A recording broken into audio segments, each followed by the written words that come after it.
So we've, come together. These folks have kind of joined me on this journey into entrepreneurship. Okay. And we'll be working together over the next 12 months to build 3 businesses. Mm-hmm. And they've spent the last 3 weeks sort of listening to my ideas. Mm-hmm. And we're going to decide which ones we're going to work on. Mm-hmm. But they're all very interested in entrepreneurship. Yeah, that's They're great. all very interested in sort of stretching beyond their kind of the professions they work Mm-hmm. in. Yeah, So they that's may great. very well, take what they learn here and go off and Great. develop their own businesses. Good, I love it. Yeah, or they Yeah. may stick with the businesses that we end up developing, which is Cool. one of my hopes. Yeah, very good. But what we're going to do is that we just have a sort of interview format. I've got some questions I'd love to ask you, and I'll kind of set the tone, set the stage, and then we've got some questions that these folks have pulled together that will Good. kind of give everybody an opportunity That's great. That's great. to ask. Cool. So, like I said, we've spent the last 3 weeks. We spent the last 3 weeks sort of listening to ideas, and I was curious about that period just Yeah. before you started your first business that got acquired by Google. Like, Yeah. what was it that made you decide to go for it? This was the time I Yeah. was going to start and build that. That's business. actually a good example. A lot of times people cite that one as, or they posit that that's the first startup that I did. The first startup that I did was actually in my 20s. I started a game development company. But the one that you ask about is a really great example of underscoring some of the same values that drive me to entrepreneurship. Number one,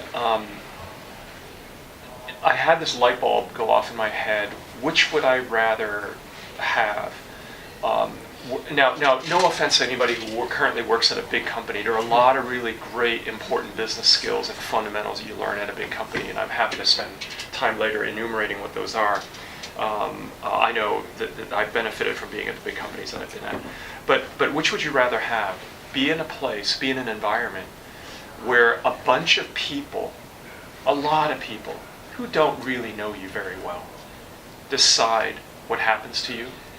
They decide how much you earn, whether you get promoted or not. They even create the rules and say, well, in order to get promoted, you have to do X, Y, and Z.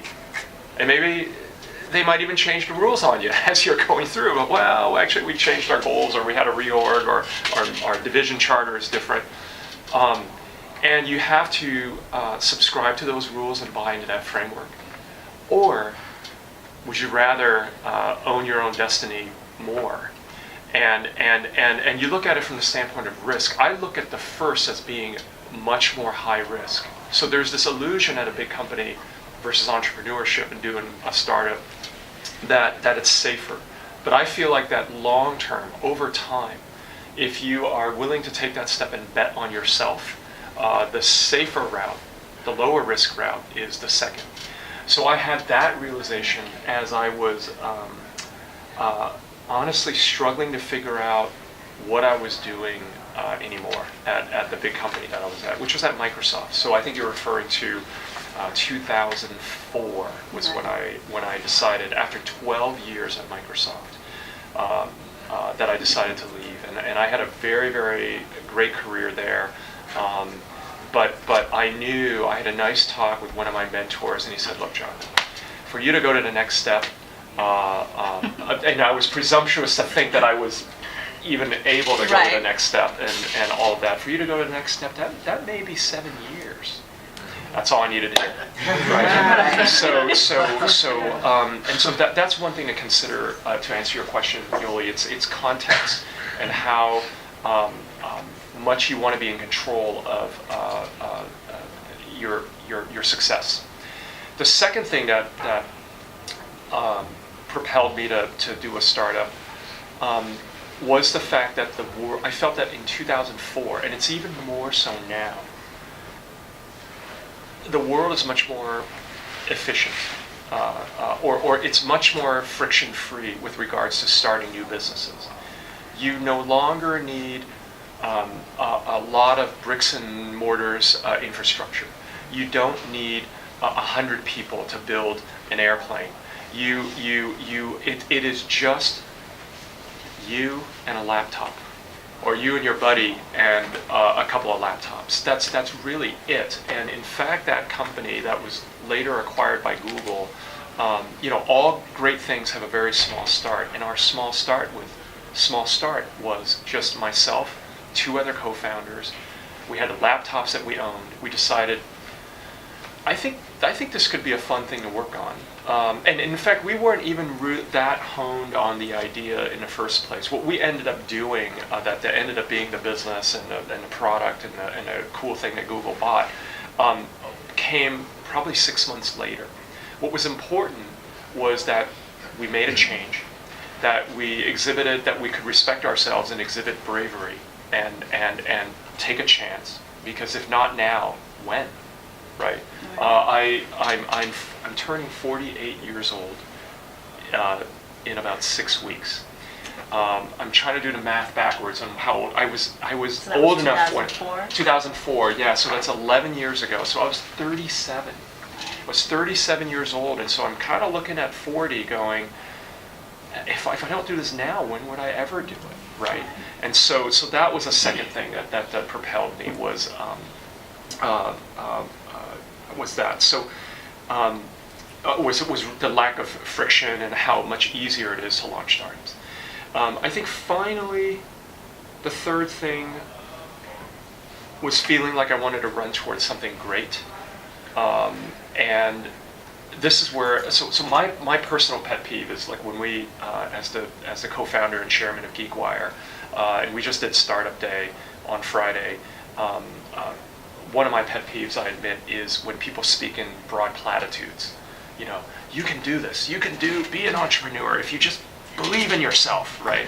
Or you can be an entrepreneur if you just yeah. And I really, I'm trying hard to manage the platitudes down for this instance. But I do feel like that there is a non-trivial emotional component to entrepreneurship. That it is a belief that you can make your life better. It is a belief that you can live a less stressful life. That you are happier or happiest when you are making your own decisions that affect you versus somebody else making decisions that affect you. So that's that third part, is this realization that I wanted to go to a happier place. So talk to us about, I hope absolutely, that's what you want to talk about. Yeah, absolutely. okay. So tell us about that transition. Yeah. You have that moment, you're like, he said 7 years, so did you quit? Did you do it part-time, or?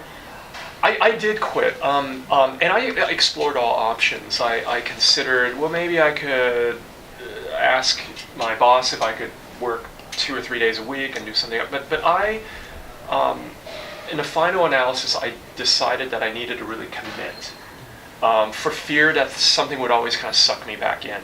And you have to understand that back in the day, and this is ancient history, I know, but even 2004, Microsoft was still. A lot of divisions were growing fast, and a lot of businesses that exist today at Microsoft didn't exist in 2004. So there was still a lot of growth, and they really demanded you commit to their growth. So I knew that for me to really give my startup the adequate energy and time and focus, I needed to quit. And so I left, and I pursued it full time. And I would say, in no uncertain terms, that there were probably 2 or 3 days in my life that I would highlight for you as the happiest days of my life, and I mean literally the happiest days of my life. I don't mean metaphorically. I don't mean I think I should think that I'm happy.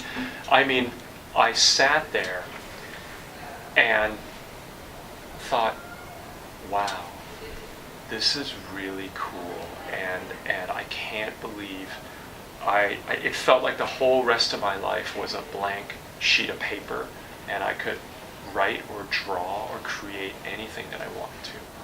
And that I felt that way on my first day of work at my new company with my 2 co-founders, whom I'm still good friends with and respect dearly. It was just really neat to not have my day be interrupted with a ton of meetings, or to feel like you were contributing just a little bit to some giant project. It was sink or swim time with our own ideas, and we were going to win or fail based 100% on our own talents